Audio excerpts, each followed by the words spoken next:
네, 우리 이제 사사기 오늘 하고 다음 주에 이제 완전히 끝납니다. 다음 주까지 하고 아마 완결을 지을 텐데요. 오늘 사건 참 눈물 나는 이야기예요. 동족 간에 이스라엘과 베냐민 가운데 싸움이 일어나고 베냐민 지파가 거의 다 멸절되는 이야기이지요. 지난 시간에 살펴봤던 것이 이 이스라엘과 베냐민이 이제 전쟁을 앞두고 있는데 이스라엘이 3번이나 하나님께 묻는 장면을 살펴봤어요. 지난 시간 제목이 이제 잘못된 질문들이라고 이렇게 했었는데 첫 번째는 질문이 어떤 거였냐? 이미 결정하고 하나님 누가 올라갑니까? 라고 물었죠. 싸우기를 이미 결정짓고 결정해버린 상태에서 누가 올라갑니까? 라고 묻는 이 이스라엘의 물음, 질문, 기도, 간구 잘못된 거였다. 두 번째 질문, 물음은 어떤 거였냐면 우리가 합해서 싸울까요? 다시 싸울까요? 이렇게 물었어요. 연합군을 조직해서 더 힘을 내서 싸울까요? 라는 의역으로 할 수 있는데 이 싸움도 잘못된 질문이지요. 첫 번째는 패배했지만 우리가 다시 한번 힘을 내면 이길 수 있지 않을까라는 기대와 마음이 이스라엘 가운데 있었습니다. 세 번째, 묻고 기도하며 간구할 때는 아주 독특한 모습들이 드러나는데 이스라엘 지파가 다 같이 막 울면서 금식하고 하나님 앞에 번제와 화목제를 드리는 그러한 모습들이 있었어요. 또한 그들 가운데 어떤 모습까지 있었냐? 이 언약궤도 갖고 오고 대제사장도 세우고 막 이런 모습. 종교적인 어떤 열심을 가지고 뭔가를 하면 하나님이 응답하시고 반응하시고 우리에게 승리를 주실 거라라는 기대들, 이것이 잘못된 거였다라는 거였죠. 말씀드릴 때 이야기 나눴었잖아요. 금식과 화목제는요 전혀 어울리지 않는 겁니다. 금식과 화목제는 성경 가운데 같이 이루어진 건 이 장면밖에 없어요. 뭐냐? 뭐든 해서라도 하나님의 능력을 끌어올 수만 있다면 노력하는 이 이스라엘의 모습, 질문, 기도, 간구 우리는 보았지요. 이제 오늘 본문 가운데 전쟁이 실제로 벌어지는 장면이 나오는데 오늘 본문이 조금 깁니다. 긴데 내용은 간단해요. 말씀을 읽고 우리가 살펴보면 좋겠어요. 한 번만 더 읽었으면 좋겠습니다. 29절에서 35절까지거든요. 우리 같이 읽고 은혜 나누죠. 시작. 이스라엘이 기브아 주위에 군사를 매복하니라. 이스라엘 자손이 셋째 날에 베냐민 자손을 치러 올라가서 전과 같이 기브아에 맞서 전열을 갖추매 베냐민 자손이 나와서 백성을 맞더니 게임에 빠져 성읍을 떠났더라. 그들이 큰 길 곧 한쪽은 베델로 올라가는 길이요 한쪽은 기브아에 들로 가는 길에서 백성을 쳐서 전과 같이 이스라엘 사람 30명 가량을 죽이기 시작하며 베냐민 자손이 스스로 이르기를 이들이 처음과 같이 우리 앞에서 패한다 하나 이스라엘 자손은 이르기를 우리가 도망하여 그들을 성읍에서 큰 길로 꿰어내자 하고 이스라엘 사람이 모두 그들의 저소에서 일어나서 바알 다말에서 전열을 갖추었고 이스라엘의 복병은 그 장소 곧 기브아 초장에서 쏟아져 나왔더라. 온 이스라엘 사람 중에서 택한 사람 10,000명이 기브아에 이르러 치매 싸움이 치열하나 베냐민 사람은 화가 자기에게 미친 줄을 알지 못하였더라. 여호와께서 이스라엘 앞에서 베냐민을 치심에 당일에 이스라엘 자손이 베냐민 사람 25,100명을 죽였으니 다 칼을 빼는 자였더라. 아멘. 설명을 드리면 아주 간단합니다. 어떤 거냐면 이스라엘 백성들이 전쟁을 할 때 매복 작전을 했다라는 거예요. 그래서 일부 병력을 빼놓고 앞에 가서 이 베냐민 지파 앞에 가가지고 막 이렇게 전쟁을 좀 벌이듯이 하는 거죠. 그랬더니 이 베냐민 지파의 기브아 사람들이 어떻게 했냐? 성에서 다 나오는 거예요. 다 빠져나와서 전쟁이 시작된 것 같은데 그때 이스라엘 사람들이 어떻게 하냐? 후퇴했다는 거죠. 후퇴하고 이 기브아의 베냐민 사람들이 쭉 따라 나오는데 그때 매복했던 사람들이 성으로도 가서 불지르고 죽이고 그리고 또 나머지 중간에 있었던 베냐민 사람들을 양쪽에서 포위 공격해서 25,100명을 죽였다라는 이야기예요. 간단해요. 근데 오늘 본문 이야기가요. 읽으면 여러분 아마 성경을 조금 아시는 분들은 어떤 전쟁 이야기가 하나 딱 떠올라요. 어떤 전쟁이냐면 아이성 전투예요. 아이성 전투, 이 여호수아 8장에 나오는 이야기랑 동일합니다. 거의 동일해요. 그런데 이 이야기랑 다른 점들이 본문 가운데 나타나요. 그것을 바라보면 우리가 참 가슴 아픈 상황을 마주할 수밖에 없다라는 거예요. 뭐냐면 아이성 전투에서는 이 이스라엘 백성 가운데 피해를 당하거나 죽은 사람에 대한 기록이 없어요. 그런데 오늘 본문으로 돌아와서 보면 31절 말씀 가운데 기록하죠. 중간부터 보면 백성을 쳐서 전과 같이 이스라엘 사람 30명가량을 죽이기 시작하며, 무슨 얘기냐면 베냐민 사람들이 전쟁을 하는데 30명쯤을 죽이는 상황이 벌어진다라는 거예요. 이스라엘 사람들이 30명을 내어준 거죠. 어떻게 보면 여러분, 이게 우리에게 어떤 의미를 준다는지를 확인을 해야 돼요. 어떤 거냐면 지금 이스라엘 사람들이 시선하고 목적하고 어떤 목표를 세운 것이 있는데, 그거는 뭐냐면 오직 승리라는 거예요. 우리 오늘 본문 바로 앞에 있는 20장 28절에는 뭐라고 기록을 하냐면요, 28절에 하나님이 분명히 말씀을 하세요. 28절을 보면 이렇게 기록하죠. 아론의 손자인 엘르아살의 아들 비느하스가 그 앞에 모시고 섰더라. 이스라엘 자손들이 여쭈기를 우리가 다시 나아가 내 형제 베냐민 자손과 싸우리까 말리까 하니 여호와께서 이르시되 올라가라. 내일은 내가 그를 내 손에 넘겨주리라 하시는지라. 무슨 얘기냐면 하나님이 세 번째 물을 때 응답하신 게 뭐냐면 내가 베냐민 사람들을 너희 손에 넘겨주겠다라고 약속하셨다라는 거예요. 이 약속을 들으면, 이 약속은 보통 이제 여호수아나 사사기 가운데 나오는 게 굉장히 관용적인 당연한 표현들인데, 하나님이 이스라엘에게 땅을 주시겠다, 민족을 붙이시겠다라는 표현은 너희에게 승리를 주겠다라는 의미예요. 이 베냐민 지파의 어떤 생명의 주권을 너희에게 주시겠다라는 의미죠. 그런데 이렇게 해서 베냐민 지파를 이기게 되었는데, 지금 하나님의 응답이 있음에도 불구하고 이 이스라엘 지파의 모습을 가만히 살펴보면 어마어마하게 노력하고 있다는 것이 보여지는 거예요. 뭘로? 30명가량을 죽이는 모습으로 우리는 확인합니다. 왜 그러냐? 매복작전에는요, 특징이라는 게 있어요. 어떤 거냐면 이 성 안에 기브아 사람들이 가득 그 군사들이 있는데, 이 사람들을 최대한 끌어와야 매복작전이 승리를 하는 거예요. 그래서 앞에서 뭐 이렇게 놀리든 뭘 하든 어떻게 해서든 이 사람들이 다 나와가지고 이 성읍이 비어있고 문이 열려있는 상태에서 치열하게 도망을 가든 싸우든 할 때 이 매복한 군사들이 그 안으로 싹 들어가야 성을 점령하거든요. 이게 매복작전의 특징이에요. 그러면 매복작전의 승리를 위해서 반드시 수반해야 되는 게 어떤 거냐면 이 사람들이 무조건 다 나와야 된다는 거예요. 나와야 승리할 수 있어요. 이 나오게 하기 위해서 이스라엘 백성이 했던 게 뭐냐? 30명을 죽이고서라도 저들을 다 끌어내겠다라는 거예요. 아이성 전투에서는요, 그런 기록이 없어요. 누가 죽었다, 몇 명이 죽었다라는 표현이 없어요.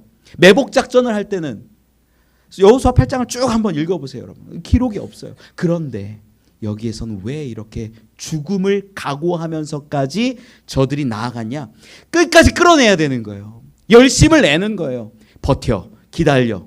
앞에서 뭐 막 이렇게 주고받았겠죠. 아마 이 기브아 사람들 중에는 물매를 돌리는 이 왼손잡이들 700명이 있었기 때문에 돌로 던지면요, 팍팍팍 이렇게 맞는 사람들도 있었을 겁니다. 그때는 다 뭐 가리기도 하고 방패로 막기도 하고 이런 전쟁이 실제로 벌어진 거예요. 그래서 전면전이 어느 정도 시작되는 그 찰나에 한 명이 넘어지기도 하고 죽기도 하는 상황이 발생합니다. 버텨.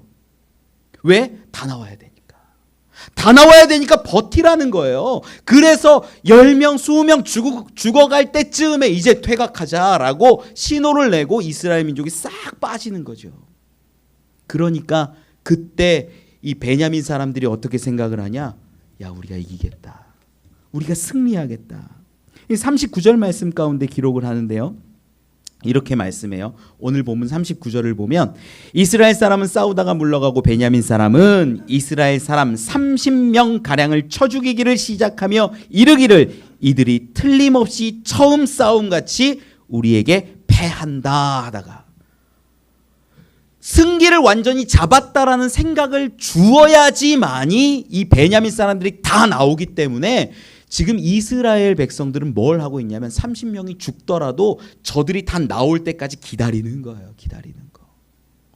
여러분 이 모습을 보면서 우리는 분명히 알아야 돼요.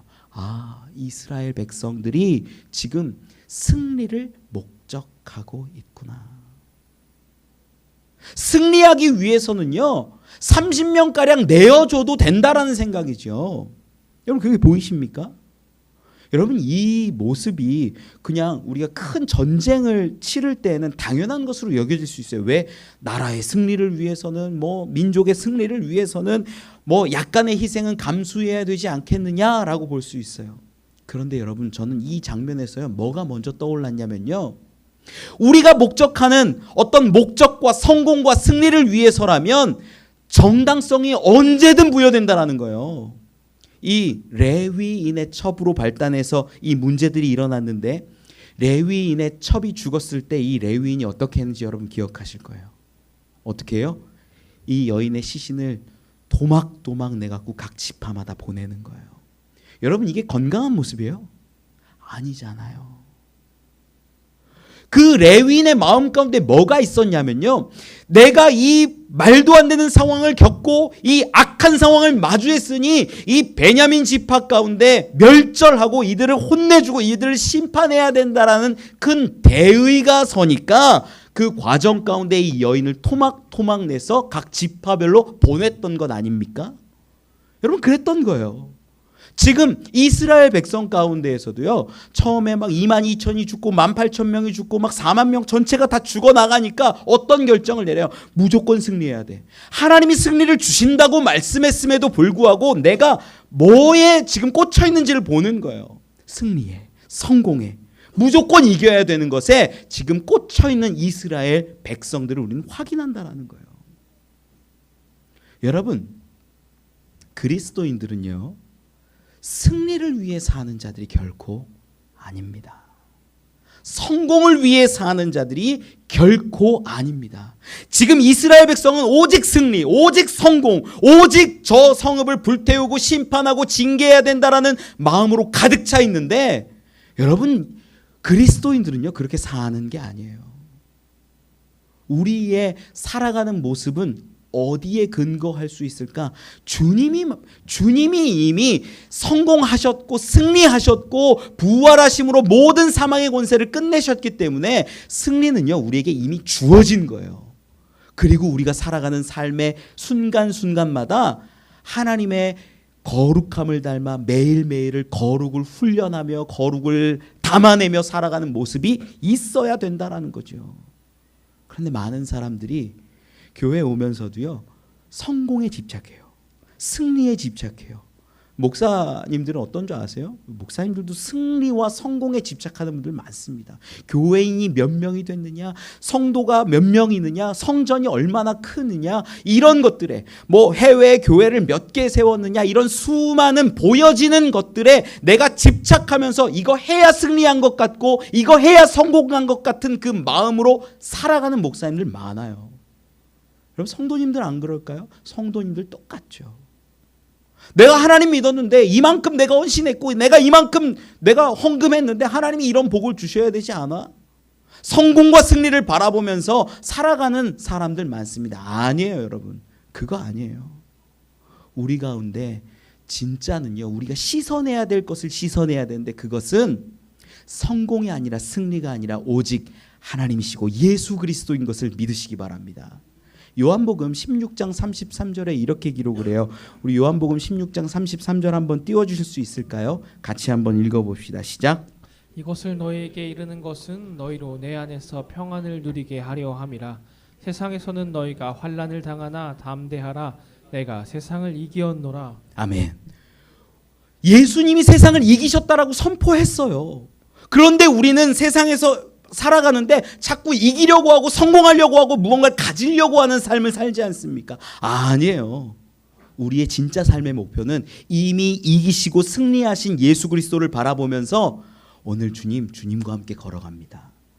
내가 오늘 주님 닮아서 거룩으로 이기게 하여 주옵소서. 거룩하기를 원합니다. 그 삶의 고백이 우리 가운데 절실히 필요하다라는 거예요. 여러분, 승리가 아니에요. 지금 이스라엘이 놓치고 있는 건 뭡니까? 동족도 안 보이고요, 하나님의 뜻도 안 보이고요, 오직 저 베냐민 지파를 불태우고 저들을 진멸하고 완전히 씻어내는 그 모습만 바라보고 있는 거예요. 그러니 얼마나 안타까운 이 죽음의 모습이 드러납니까? 여러분, 우리가 바라보아야 할 것을 바라보시기 바랍니다. 여러분 가운데 기도할 때요, 승리 주세요, 성공 주세요, 뭐 아파트 주세요, 뭐 주세요, 목표 딱 세워놓고 가는 게 아니에요. 진짜 목표는 주님과 함께하게 해주세요. 하나님과 함께하고 하나님 거룩을 닮아갈 수 있기를 소망합니다. 그런 부르짖음이 우리 가운데 회복될 때 진짜 거룩한 하나님의 나라가 이루어질 줄 저는 믿습니다. 말씀을 계속 보면 오늘 본문에 있는 29절로 35절의 말씀은 그렇게 매복 작전을 해서 승리했다, 베냐민 지파가 25,100명이나 죽었다라는 것으로 끝나요. 그런데 36절로 42절 가운데는 조금 다른, 보완하는 것 같은데 다른 시선의 기록이 써 있어요. 우리 36절로 42절까지 같이 한번 읽어봅시다. 시작. 이에 베냐민 자손이 자기가 패한 것을 깨달았으니 이는 이스라엘 사람이 기브아에 매복한 군사를 믿고 잠깐 베냐민 사람 앞을 피하매 복병이 급히 나와 기브아로 돌격하고 나아가며 칼날로 온 성읍을 쳤음이더라. 처음에 이스라엘 사람과 복병 사이에 약속하기를 성읍에서 큰 연기가 치솟는 것으로 그노를 삼자 하고 이스라엘 사람은 싸우다가 물러가고 베냐민 사람은 이스라엘 사람 30명 가량을 쳐 죽이기를 시작하며 이르기를 이들이 틀림없이 처음 싸움같이 우리에게 패한다 하다가 연기 구름이 기둥같이 성읍 가운데에서 치솟을 때에 베냐민 사람이 뒤를 돌아보매 온 성읍에 연기가 하늘에 닿았고 이스라엘 사람은 돌아서는지라. 베냐민 사람들이 화가 자기들에게 미친 것을 보고 심히 놀라 이스라엘 사람 앞에서 몸을 돌려 광야길로 향하였으나 군사가 급히 추격하며 각 성읍에서 나온 자를 그 가운데서 진멸하니라. 아멘. 오늘 본문이요, 사실 여러분들이 읽으면서 본문이 굉장히 길다라고 처음에 아마 느끼셨을 거고, 두 번째는 읽어보면서 볼 거예요. 25,100명 죽었으면 딱 끝난 거 아니야? 근데 왜 한 번 더 설명하지? 한 번 더 설명이 되어 있어요. 왜 한 번 더 설명할까요? 여러분, 성경을 읽을 때요, 2번 기록되면 강조하는 거예요. 3번 기록되면 더 강조하는 거예요. 이런 것들을 좀 보아야 성경 읽는 맛들이 나거든요. 이미 25,100명이 이 베냐민 사람들이 다 죽었다라는 것으로 끝나요. 성경은 여기서 정리해도 아무 문제가 안 돼요. 그런데 본문 가운데 보면요, 베냐민 지파의 시선으로 성경을 다시 한번 기술하고 있다는 것을 확인해요. 자, 39절 가운데 보면 이렇게 기록하지요. 중간부터 보면 베냐민 사람은 이스라엘 사람 30명 가량을 쳐 죽이기를 시작하며 이르기를 이들이 틀림없이 처음 싸움같이 우리에게 패한다 하다가, 시선이 누구의 시선인 것 같아요? 베냐민 사람들의 시선이라는 거예요. 여러분, 성경을 제가 막 다 찾다가 다 찾아봤는데 패배한 사람의 고백으로 그 성경이 이 전투가 기록된 게 없습니다. 패배한 사람의 기록은 기록되지 않아요. 모든 역사가 사실은 그렇죠. 특별히 내가 패배했다라고 기록된 것들은 군데군데 찾아볼 수 있긴 한데, 그런 건 어떤 거냐면 주인공 얘기할 때 주인공 얘기. 다윗 같은 경우 어떻게 해요? 하나님 왜 나를 이런 스올 가운데, 이런 환난 가운데 던지십니까? 막 부르짖기도 하고 하죠. 패배한 것 같은 상황이지만 하나님이 그러한 상황을 통해서 연단시키시고 훈련시키시고 결국은 어떻게 하시는 거예요? 왕으로 세워주시기도 하고 다시 왕자리로 올려주시는 것들이 배경이 되는 거예요. 그래서 환난과 고난과 이런 고백들이 때로는 있는 거죠. 일반적으로 패배한 자의 시선에서 그 전쟁을 기록하지를 않아요. 그런데 오늘 본문에는요, 베냐민 지파의 시선으로 성경이 일부는 기록되어 있다는 것을 확인하는 거예요. 왜 그럴까? 그 이야기는요, 40절에서도 계속됩니다. 40절로 42절을 보면 이렇게 기록해요. 연기 구름이 기둥같이 성읍 가운데서 치솟을 때에 베냐민 사람이 뒤를 돌아보매 온 성읍의 연기가 하늘에 닿았고 이스라엘 사람은 돌아서는지라. 베냐민 사람들이 화가 자기들에게 미친 것을 보고 심히 놀라 이스라엘 사람 앞에서 몸을 돌려 광야 길로 행하였으나 군사가 급히 추격하며 각 성읍에서 나온 자를 그 가운데서 진멸하니라. 아멘. 베냐민 사람들의 시선으로 보니까 뒤에를 보니까 뒤에 연기가 나는 거예요. 큰일 났다. 우리가 당했다. 우리가 패배했다라는 것이 딱 생각드는 과정에서 앞을 다시 봤더니 이스라엘 사람들이 뒤돌아서는 거죠. 그래서 오도 가도 할 수 없는 상황이 돼서 어디로 도망하냐? 광야길로 도망했는데 이스라엘 사람들이 거기까지 쫓아와서 치더라라는 거예요. 그럼 여기서 먼저 우리가 여러 가지를 알아볼 수 있지만 이 베냐민 사람들이 왜 패배했는가도 먼저는 알아볼 수 있어요. 이게 이 배경 같은 건데 어떤 거냐면 그들이 교만했기 때문이에요. 교만했기 때문에. 첫 번째 싸움 누구랑 싸웠어요? 유다 지파가 중심이 돼서 싸움을 했죠. 그때 유다 지파가 22,000명이 죽습니다. 두 번째 저들이 울며 부르짖고 하나님 우리가 합하여서 힘을 합쳐서 연합군으로 싸울까요? 했을 때 싸움을 했는데 베냐민 사람들이 또 이겼어요. 그때 18,000명이 죽어나가는 거예요. 두 번의 승리를 경험하면서 베냐민 사람들의 마음 가운데 어떤 마음이 들까요? 별거 아니네. 우리에겐 뭐가 있어요? 특수부대. 왼손잡이 물매 돌리는 사람들도 있고 칼 들고 있는 사람 우리가 월등하네. 이런 마음들이 싹 트니까 교만해지는 거예요. 싸움의 자리에 실제로 갔습니다. 그런데 실제로 30명가량을 쳐서 죽이는 이 성과를 얻어요. 여러분 30명이 죽었다는 건 30명 깨끗하게 딱 죽고 끝난 걸까요? 아니에요. 그 가운데 찔려서 쩔뚝쩔뚝 걸어가는 사람들, 도망가는 사람들도 있었을 거고 그 외에 부상당한 이스라엘 사람들은 더 많았을 거예요.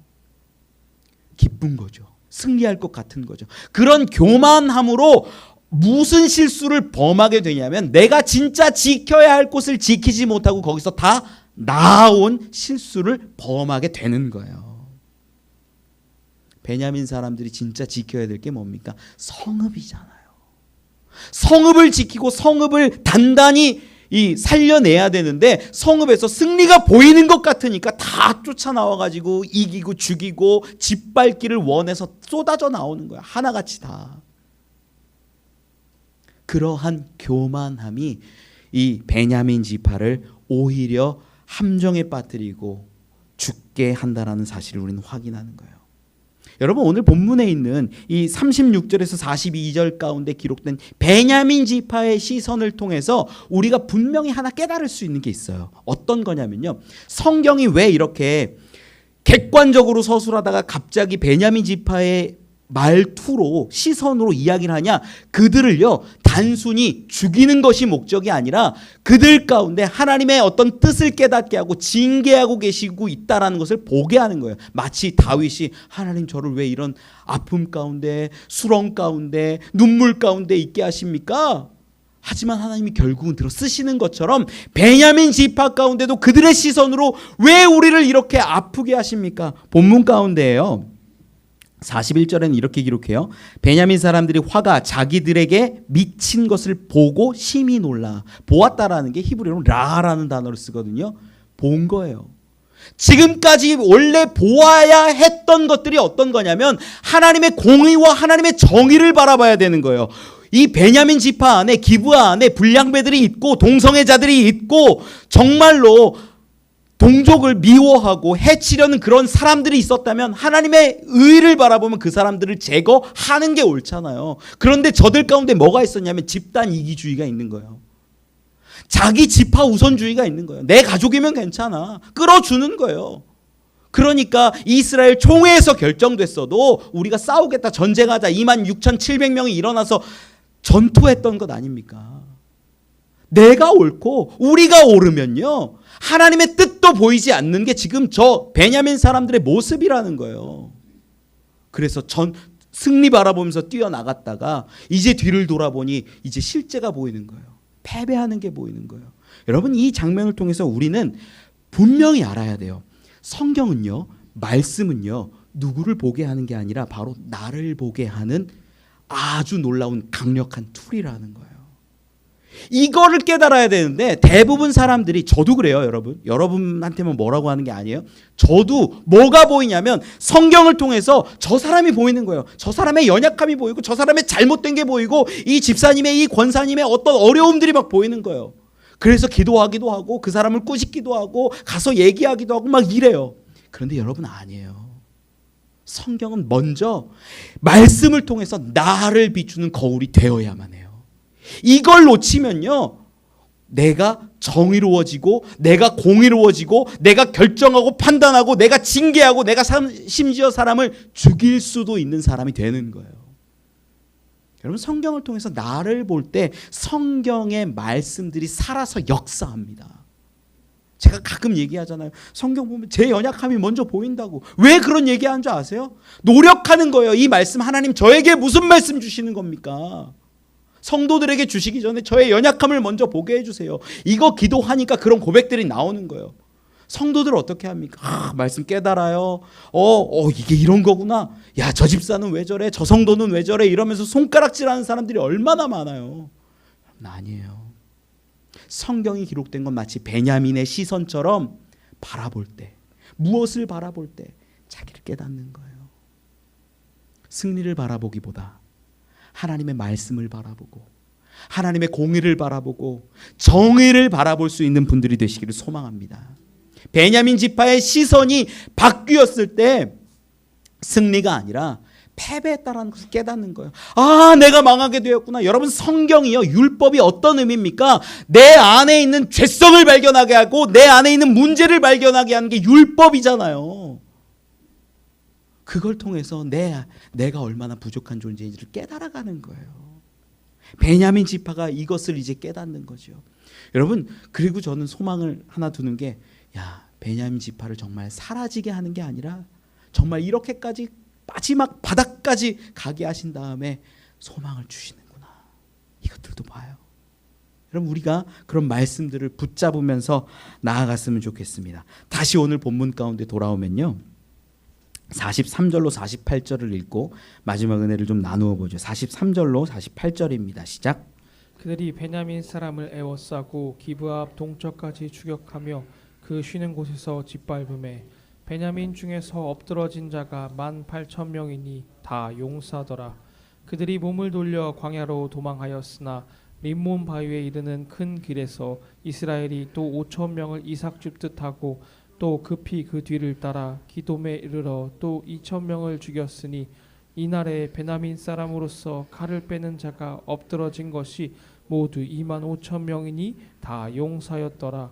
베냐민 사람 600명이 돌이켜 광야로 도망하여 림몬 바위에 이르러 거기에서 넉 달 동안을 지냈더라.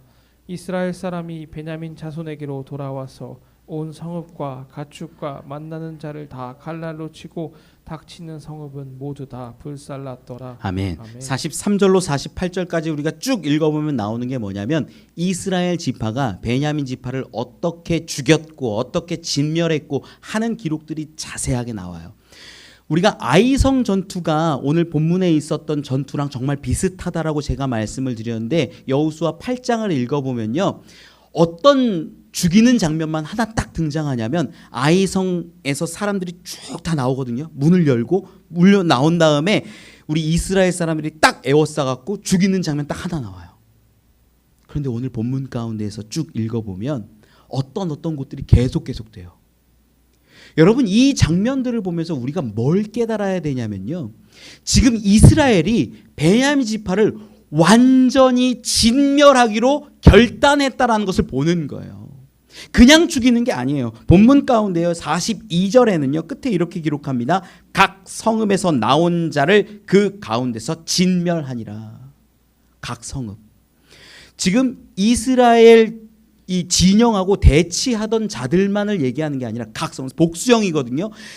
각 성읍들마다 사람들이 수없이 많이 있는데 그 성읍에서 나온 사람들을 다 죽였다라는 거예요. 43절에는 기록하죠. 그들이 베냐민 사람을 애워싸고 기브아 앞 동쪽까지 추격하며 그 쉬는 곳에서 짓밟음에, 쉬는 곳에서 짓밟았다라는데 이 쉬는 곳이 메누하라는 히브리어였어요. 이게 어떤 의미냐면요, 쉬는 곳이 그냥 사람들이 도망하다가 잠깐 쉬었는데 죽였다라는 그 의미가 아니라 그 지역 자체가, 메누하가 뭐냐면 평안의 땅이라는 의미예요. 평안의 땅.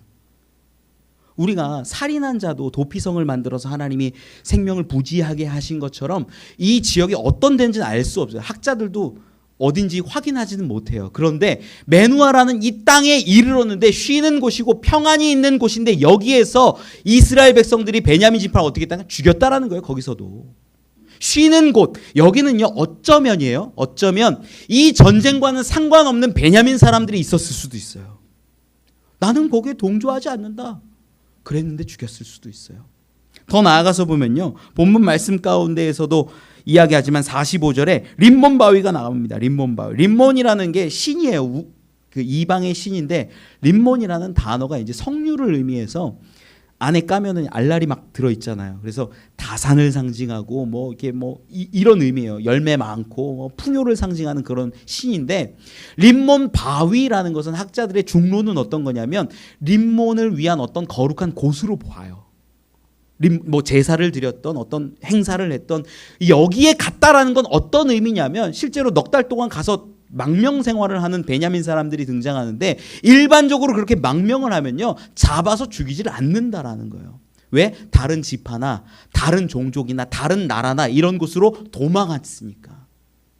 우리도 성전으로 숨어가지고 뭐 생명 부지하는 일들이 성경 가운데 사례들이 막 나오거든요. 어떤 의미냐면 다른 민족의 땅이라도 거룩한 곳 그들이 신성시 여기는 그런 곳에 숨어들면 놓아주는 것이 관례였는데 그런 일들까지도 신경 쓰지 않고 베냐민 족속을 완전히 죽였다라는 거예요. 48절 가운데 끝에는 이렇게 기록합니다. 이스라엘 사람이 베냐민 자손에게로 돌아와서 온 성읍과 가축과 만나는 자를 다 칼날로 치고 닥치는 성읍을 모두 다 불살랐더라. 가축까지 죽이는 모습을 확인해요.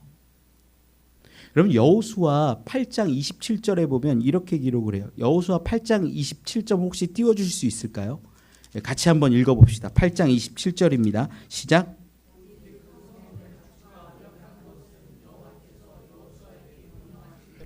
이스라엘이 탈취하였다. 아멘. 이스라엘이요 아이성 전투에서는 어떻게 했냐면 탈취했어요. 노략했어요. 자기 것으로 삼았어요. 그런데 이스라엘이 지금 베냐민 지파를 상대로 해서 싸울 때는 어떤 전쟁을 하고 있냐? 완전히 다 죽이고 모든 생명을 진멸하는 그 전쟁을 하고 있다라는 거예요. 확인이 되잖아요. 아이성 전투랑 다른 거예요. 진멸의 전쟁을 한 거예요. 여러분 이건 우리에게 정말 수치스러운 일이 됩니다. 왜 그러냐? 사사기 1장을 살펴보면 사사기 1장은 좀 찾아봤으면 좋겠어요. 여러분 같이 한번 성경 찾아볼까요? 사사기 1장 1절 2절이에요. 왜 이것이 수치스러운 일이 되냐면요. 하나님이 이스라엘 백성에게 명령하셨던 정복과 전쟁의 이야기가 먼저 1절 2절에 등장하고 이후에 각 지파들이 싸우는 모습들이 차례대로 쭉 나오는데 어떻게 싸웠는지가 우리 1장을 보면서 확인을 했어요. 먼저 1절 2절 같이 읽어볼까요? 시작. 죽은 후에 이스라엘 자손이 여호와께 여쭈어 이르되 우리 가운데 누가 먼저 올라가서 가나안 족속과 싸우리이까? 여호와께서 이르시되 유다가 올라갈지니라. 보라 내가 이 땅을 그의 손에 넘겨 주었노라 하시니라. 아멘. 하나님이 이 사사 시대에 이제 시작이 하면서 수많은 지파들에게 가나안 족속과 싸워라. 내가 그 땅을 너희들에게 다 넘겨주었어라고 시작되는 게 이제 사사기 1장의 전쟁 이야기라는 거예요. 각 지파들이 싸우는 모습들이 나와요. 그런데 읽어보면 어떻게 나옵니까? 우리 1장 21절을 볼까요? 사사기 1장 21절 말씀 같이 읽어봅시다. 시작. 베냐민 자손은 예루살렘에 거주하는 여부스 족속을 쫓아내지 못하였으므로 여부스 족속이 베냐민 자손과 함께 오늘까지 예루살렘에 거주하니라. 베냐민 자손이 쫓아내고 다 진멸하고 죽였어요? 아니잖아요. 1장 25절 26절에 보면 이렇게 기록해요. 1장 25절 26절 같이 읽어보죠. 시작. 그 사람이 성읍의 입구를 가리킨지라. 이에 그들이 칼날로 그 성읍을 쳤으되 오직 그 사람과 그 가족을 놓아 보내매 그 사람이 헷 사람들의 땅에 가서 성읍을 건축하고 그것의 이름을 루스라 하였더니 오늘까지 그곳의 이름이 되니라. 아멘. 루스 땅에 정탐꾼들이 갔는데 거기서 유력한 자를 만나고 야 야, 진짜 비밀 통로 알려줘. 그래서 비밀 통로 딱 안 다음에 그 사람들 살려주기로 약속하고 거래했던 장면을 보는 거예요. 그 사람들이 이 가나안 족속이 다른 지역으로 가서 루스 땅을 건설하고 성읍을 다시 만들어서 지냈다라는 거죠. 1장 27절에는 어떻게 기록하냐면요. 27절도 같이 읽어보죠. 시작.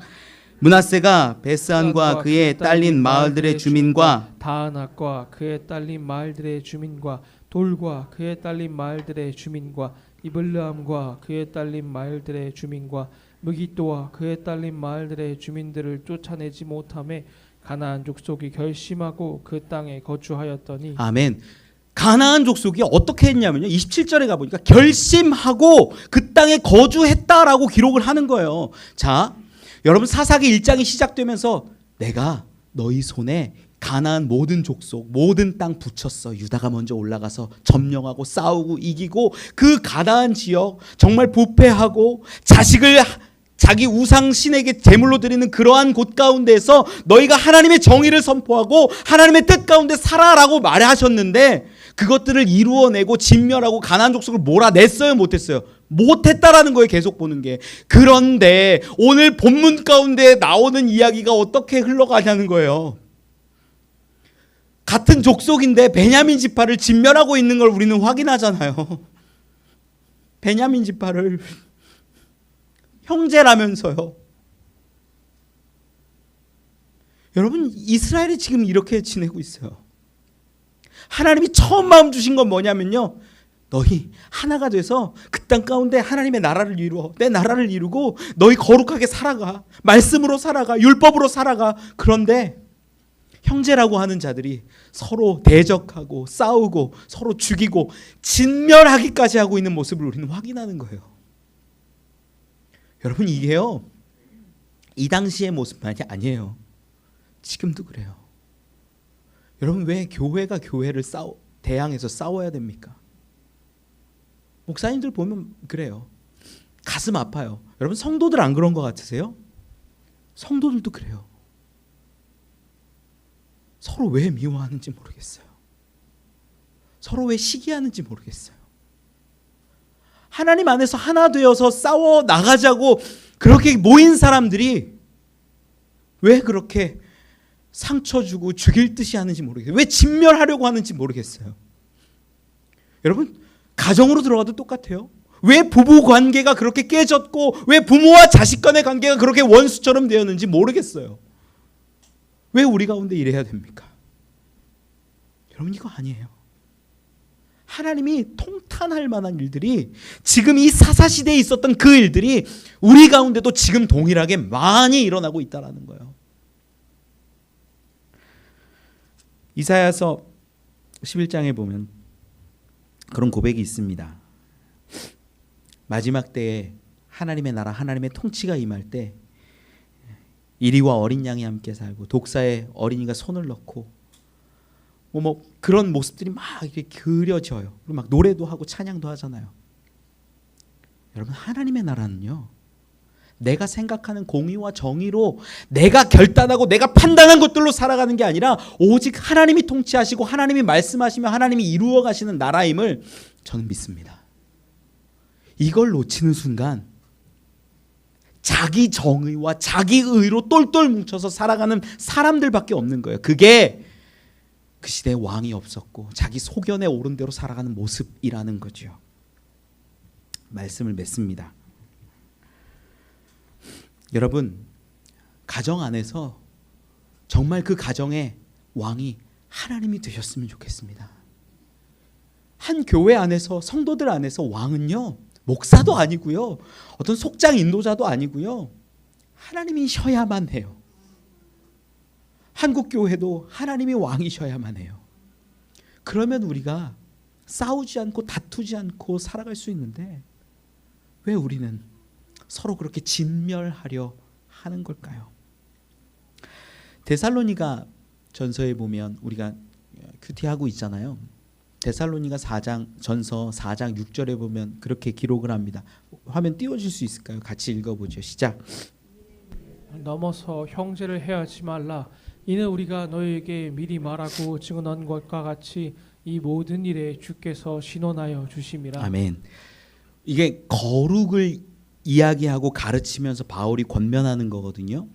너희 거룩해야 돼라고 말하면서 첫 번째 이야기했던 것이 음란을 제하라는 거였고, 두 번째 이야기하는 것이 세욕대로 살지 마라고 이야기하는 거예요. 세 번째로 이야기하는 것이 분수를 넘어서 형제를 해하지 말라라고 이야기를 해요. 형제를 해하지 말라. 예수님은요, 미워하는 자마다 살인했다라고 말씀하시는데 우리 마음에는 얼마나 많은 미움이 있고 얼마나 많은 해함이 있는지 몰라요. 여러분, 데살로니가전서 4장 6절 가운데에요, 해하지 말라라고 이야기한 끝에 보면 이런 표현이 있어요. 이 모든 일에 주께서 신원하여 주심이라. 신원하다라는 게 헬라어로 보면요, 어떤 거냐면 에크디코스라는 단어를 쓰는데 주께서 보응하시겠다라는 거예요. 주께서 치리하신다라는 거예요. 여러분, 우리 주변에 미운 사람이 있어요, 없어요? 있어요. 해결 안 돼요. 악이 있어요, 없어요? 악이 있어요. 해결 안 돼요. 레위인의 마음 가운데 이 베냐민 사람, 기브아 사람 악이에요, 아니야? 악이에요. 잘못됐어요. 우리 가운데도 있고요. 그런데 내가 내 생각으로 내 소견에 오른 대로 그를 정죄하고 징계하고 심판하는 것, 진멸하는 것, 그것 아니라는 거예요. 왜? 하나님이 보응하시고 하나님이 치리하시고 하나님이 신원하시기 때문이에요. 여러분, 정말 하나님이 왕이라면요, 기도하시면 돼요. 하나님, 악을 봅니다. 연약함을 봅니다. 문제를 봅니다. 어떻게 해야 됩니까, 하나님? 얼마나 부르짖고 기도하십니까? 그거 안 하면서 나는 판단하고 나는 정죄하고 나는 징계하고 내가 진멸하는 것 아닙니까? 여러분, 이것들을 내려놓을 때 하나님의 나라가 이루어짐을 믿습니다. 그러한 저와 여러분 우리 되시길 간절히 축원합니다.